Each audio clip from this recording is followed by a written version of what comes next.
How do there, guys, and welcome back to Edgar TV, where today it's going to be another incident that we're going to look over and explain what went on, what happened, why it went down the way it did, and what the different options would have been. This incident happened in the Premier League of Darts Night 10 in Manchester, in the final game of the night between Joe Cullen and James Wade.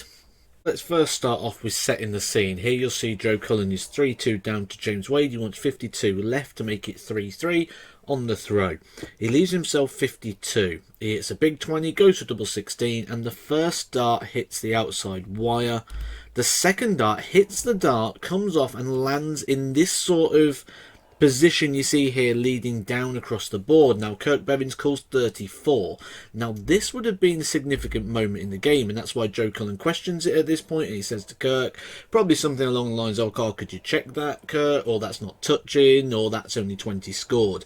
Now the ruling says that the dart has to actually be in the board or touching the face of the board. Joe obviously believes that this dart is touching the wire. The significance of that obviously is he'll leave double 16 coming back to the board or double 9 coming back to the board if the 34 points which have been called actually stand. You'll see James Wade at the back of the stage, back to it. He doesn't even know what's going on. Ultimate professional as always. And we'll see when we look at the replay, the dart does actually touch the face of the board, but it has to actually stay in that position to count.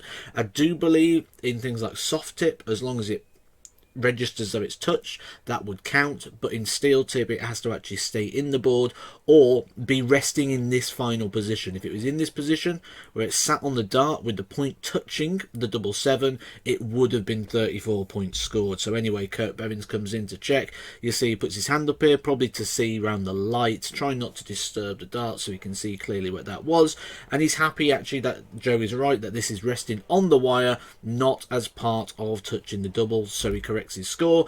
Explains here that he's happy enough that it's touching the wire, probably just explained that he thought it was actually touching the actual segment, but on closer inspection it was on the wire, and as you can clearly see here, it is touching the wire, which does mean Joe only scores 20 points. They corrected the score, and when it comes back, Joe wants double 16 rather than the double 9 if he did not query that. So a lesson there in darts, guys: do not disturb the darts if you are not happy with the caller. And like I say, do not touch those darts if you are not happy with the call. Once you have touched the darts and retrieved the darts, it's a lot harder then to try and put a case forward for what that score was or what it could have been. If he'd have touched those darts, it could have disturbed it, especially when it's resting on, and Kirk would have been quite within his rights to have stayed with the 34, because he could have said you knocked it onto that wire. So do not touch the darts. There is one case I can think of the very top of my head, which was the Darren Webster Michael Van Gerwen match. This is available on YouTube if you want to go back and check this moment. Darren Webster hit a 140.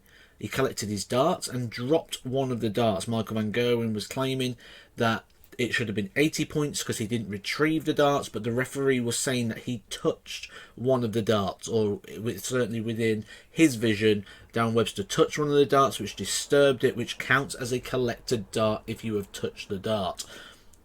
That's when the score is registered on the retrieval of the dart. It's also hard if it's no longer in the board to say that was a ton, or that was actually 20 scored, not 34. If the darts are there and the evidence is in front, the ref can have another look, check it, and make sure they get the right score.